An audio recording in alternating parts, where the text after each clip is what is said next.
السلام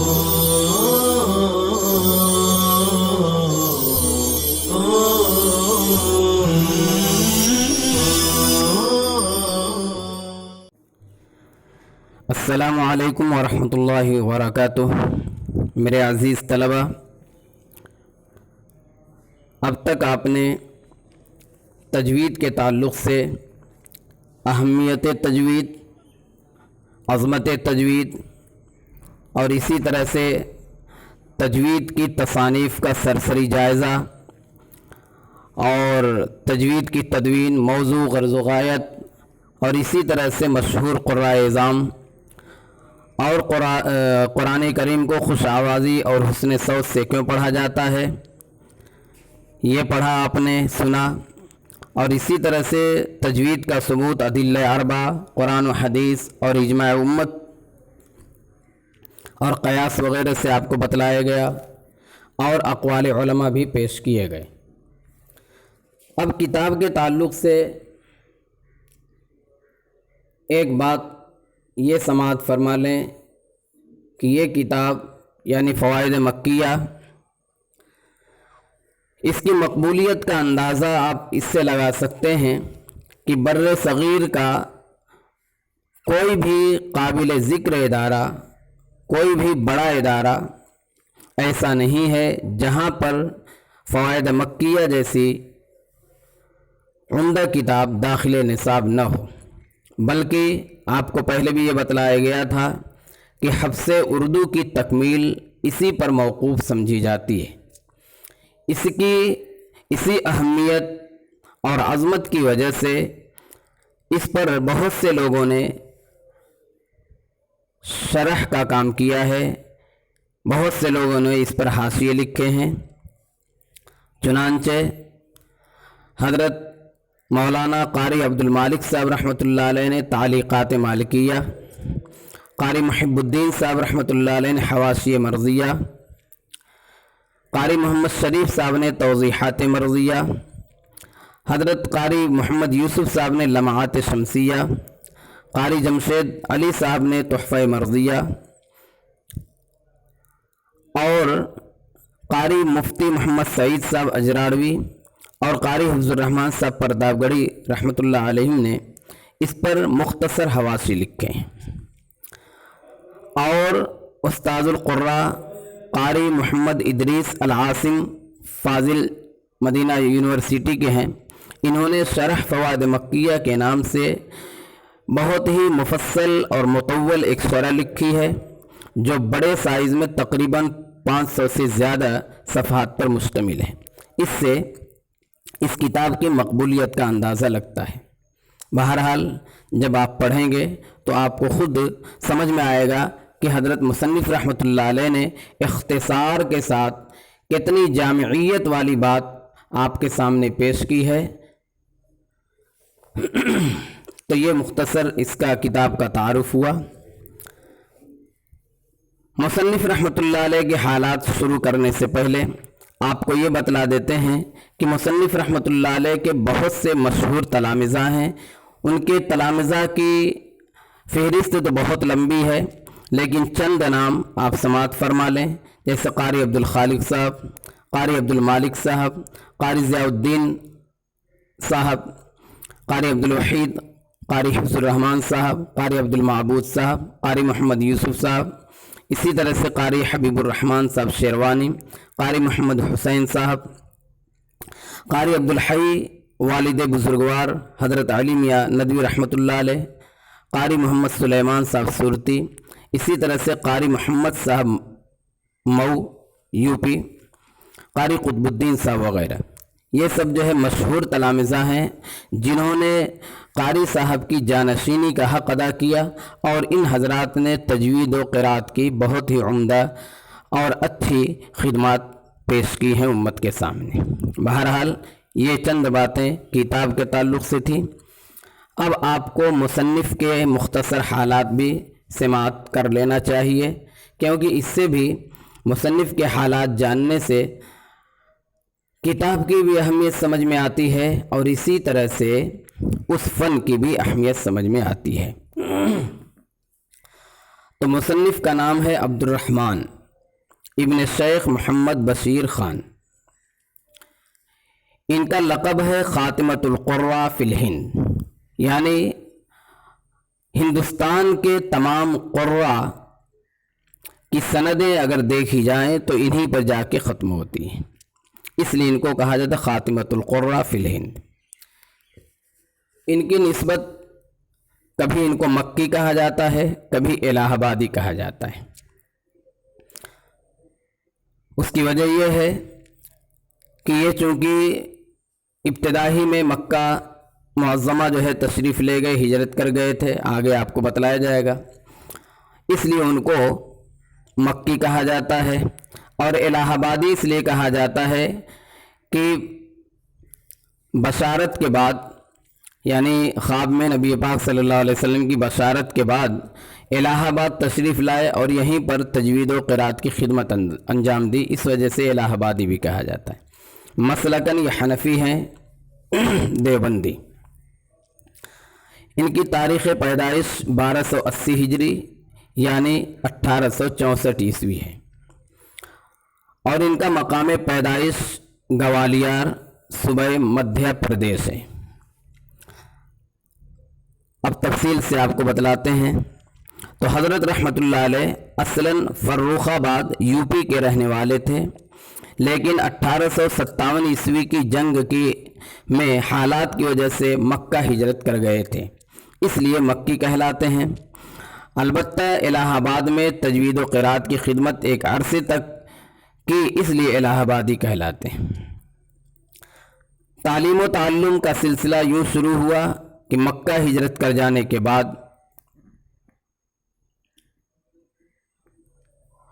وہی مکہ ہی میں مدرسہ سہولتیہ میں ابتدائی تعلیم اور حفظ قرآن سے فراغت کے بعد بڑے بھائی جناب قاری عبداللہ صاحب جو مدرسہ سہولتیہ کے شیخ القراءات تھے، ان سے حفظ اور قراءت سبع پڑھی۔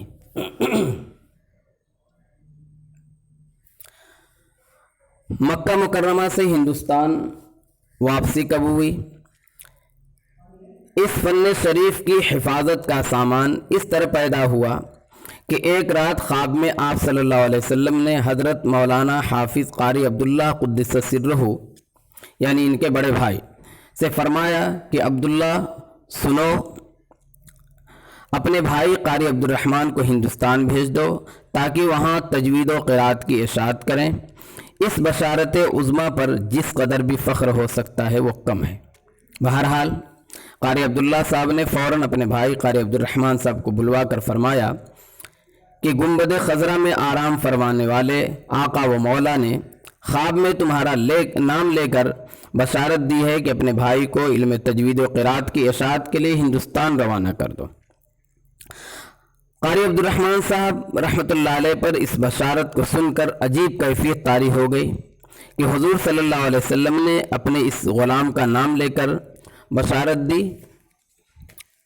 غرض حضرت مولانا قاری عبد الرحمن صاحب قدس سرہ بطیب خاطر مکہ معظمہ سے ہندوستان تشریف لائے اور فن تجوید و قرات کی اشاعت میں کوشش کر دی۔ ابتدا میں اس فن کی طرف عوام تو عوام، خواص نے بھی کوئی توجہ نہ دی۔ ان حالات کو دیکھ کر حضرت قاری صاحب رحمۃ اللہ علیہ کی طبیعت اچاٹ سی ہو گئی اور آپ بجھے سے رہنے لگے، اور پھر ایک دن آپ نے مکہ معظمہ واپس جانے کا عزم مصمم کر لیا۔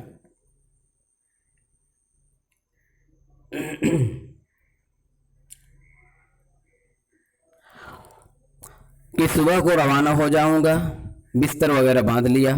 اسی شب میں سرکار دو عالم صلی اللہ علیہ وسلم کی خواب میں زیارت ہوئی اور حضور صلی اللہ علیہ وسلم نے حضرت قاری صاحب رحمۃ اللہ علیہ سے فرمایا، قاری عبد الرحمن مکہ معظمہ واپس کیوں جا رہے ہو؟ یہ خیال دل سے نکال دو، ابھی تو آپ سے بہت کام لینا ہے۔ اس بشارت کے بعد آپ نے اپنا ارادہ ملتوی کر دیا اور کام شروع کر دیا۔ اب اس بشارت کے بعد تشنگان علوم اپنی پیاس بجھانے کے لیے جوق در جوق آنے شروع ہو گئے۔ اور کچھ ہی دنوں میں فن تجوید و قرات کی شہرت بام عروج پر پہنچ گئی، یعنی بہت ہی شہرہ ہو گیا، بہت جو ہے آپ کے پاس طلبہ تو طلبہ، اساتذہ یعنی علماء کرام بھی آپ کے پاس آنے لگے۔ چنانچہ ہزاروں قراء اور حفاظ اس سرچشمہ تجوید و قرات سے تیار ہوئے۔ آج جو بھی تجوید و قرات کا چرچا ہے یہ سب آپ ہی کے تلامذہ اور آپ کی مساعی جمیلہ کا ثمرہ ہے۔ چنانچہ حضرت رحمت اللہ علیہ نے اس فن کے ایسے رجال کار تیار فرما دیے تھے، جیسا کہ چند نام آپ کو ہم نے بتلائے کہ تاریخ میں ان کی مثال پیش کرنے سے، تاریخ اس صدی میں ان کی مثال پیش کرنے سے قاصر ہے، اور اس وقت شاید ہی کوئی قاری سبع و عشرہ ایسا ہو جس کا سلسلہ حضرت تک نہ پہنچتا ہو، اسی لیے ان کو خاتمۃ القراء کہا گیا۔ آپ رحمت اللہ علیہ یعنی حضرت مصنف رحمت اللہ علیہ قاری عبد الرحمن مکی، ان کی تلاوت عجیب و غریب ہوا کرتی تھی، بالکل سادہ پڑھتے تھے لیکن اتنی کشش ہوتی تھی کہ جو سنے وہ انہی کا ہو کر کے رہ جائے۔ چنانچہ کہا جاتا ہے کہ اللہ تعالیٰ نے آپ کو بڑی ہی پرکشش اور متین آواز عطا فرمائی تھی، اور آپ کو کئی عربی لہجوں پر قدرت تامہ حاصل تھی۔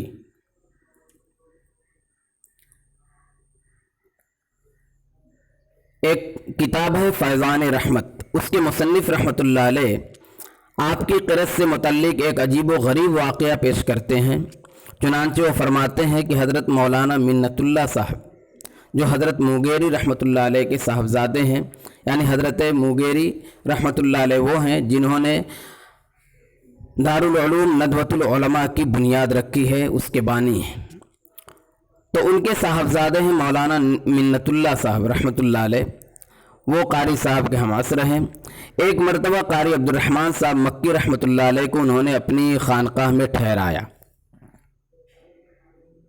اور اپنا مہمان بنایا۔ دوسرے روز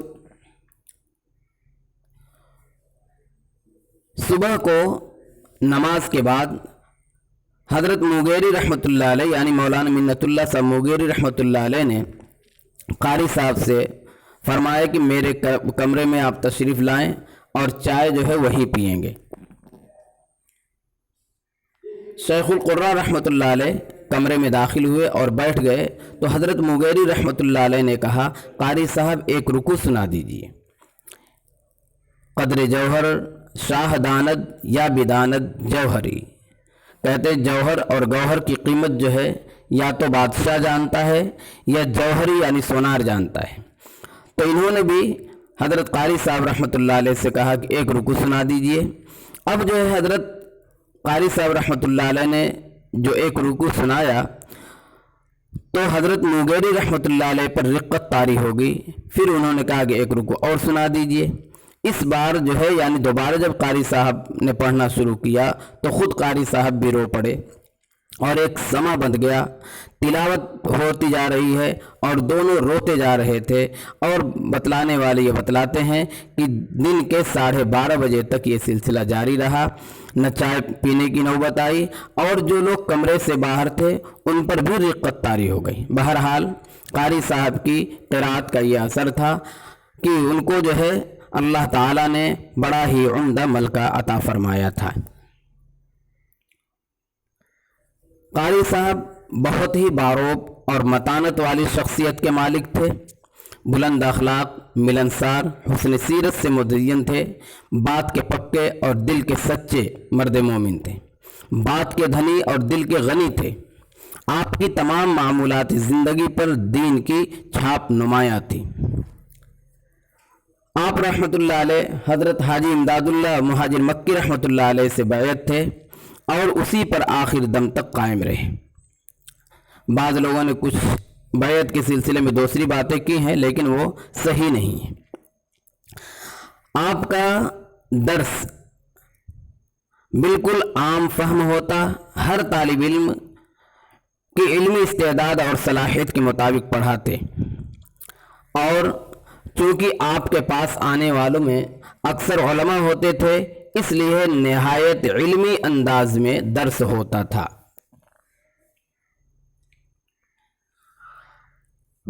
بہت سے مشکل مسائل کو آسان لفظوں میں اور آسان انداز میں سمجھا دینا آپ کا شاندار وصف تھا۔ علمی مقام اور حافظہ آپ کو اللہ تعالیٰ نے ایسا دیا تھا کہ شاطبیہ جو سبا قرات کی جو ہے قرات سبا کی ایک کتاب ہے، متن ہے شاطبیہ، علامہ شاطبی رحمۃ اللہ علیہ کی، اسی طرح سے عقیلہ، اطراب القصائد، الدرۃ المضیہ، طیبۃ النشر، یہ سب کتابیں آپ کو زبانی یاد تھی۔ اور آپ کا حافظہ تو غضب کا تھا، چنانچہ قاری سراج الحق صاحب رحمۃ اللہ علیہ فرماتے ہیں کہ میں نے قاری صاحب کو کبھی بھی لقمہ لیتے ہوئے نہیں سنا، یعنی تراویح میں پڑھاتے تھے قرآن، تو قرآن میں لقمہ لینے کی ضرورت ہی نہیں پڑتی تھی۔ اور وہی قاری سراج الحق صاحب فرماتے ہیں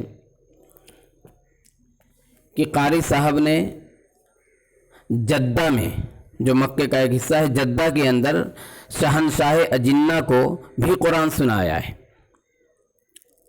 بہرحال یہ قاری صاحب کا علمی مقام اور حافظہ تھا۔ آپ رحمۃ اللہ علیہ نے صرف 3 کتابیں تصنیف فرمائی، لیکن ان 3 کتابوں سے بھی آپ نے تجوید کا اور علم تجوید کا حق ادا کر دیا۔ پہلی کتاب تو وہی ہے فوائد مکیہ، جو تجوید کی بہت ہی مختصر لیکن بہت ہی جامع کتاب ہے۔ دوسرے التدقیق الجلی فی تحقیق النون الخفی، نون مخفات یعنی اخفا کی ادائیگی کا جو تعلق ہے، یہ بھی ایک بہت اہم مسئلہ ہے، اس کے متعلق آپ نے بہت ہی علمی اور تحقیقی بات بیان کی ہے۔ ایک ہے کتاب افضل الدرر شرح عقیلہ اطراب القصائد، یعنی علامہ شاطبی رحمۃ اللہ علیہ کی ایک کتاب ہے رسم الخط سے متعلق، عربی میں اس کی شرح لکھی ہے، اس کا نام ہے افضل الدرر۔ بہرحال آدمی چاہے جتنا بھی بڑا ہو جائے، موت کے پنجے سے کوئی چھوٹ نہیں سکتا، کل نفس ذائقۃ الموت۔ اس لیے اخیر میں حضرت رحمۃ اللہ علیہ کی وفات حسرت آیات کے متعلق بیان کر کے آج کا سبق ختم کیا جاتا ہے۔ اخیر عمر میں آپ احیاء العلوم سے مدرسہ عالیہ فرقانیہ لکھنؤ تشریف لے آئے، اور یہیں ایک روز علیل رہ کر 6 جمادی الاولیٰ سن 1349 یعنی 1930 عیسوی میں پیر کے دن انتقال فرمایا، اور یہ علم و عمل کا آفتاب ہمیشہ کے لیے غروب ہو گیا۔ فَإِنَّا لِلَّهِ وَإِنَّا إِلَيْهِ رَاجِعُونَ۔ آسماں تیری لحد پر شبنم افشانی کرے، سبزۂ نورستہ اس گھر کی نگہبانی کرے۔ اور ہم کہتے ہیں، اور ہمارا دل یہ کہتا ہے کہ گرچہ آپ اس دنیا سے رخصت ہو گئے، لیکن جو بڑے لوگ ہیں ان کو کبھی یہ امت فراموش نہیں کرتی۔ اس لیے کہا ہے کسی نے کہ دل ہمارے یاد عہد رفتہ سے خالی نہیں، اپنے شاہوں کو یہ امت بھولنے والی نہیں۔ وآخر دعوانا ان الحمدللہ رب العالمین۔ السلام علیکم ورحمۃ اللہ وبرکاتہ۔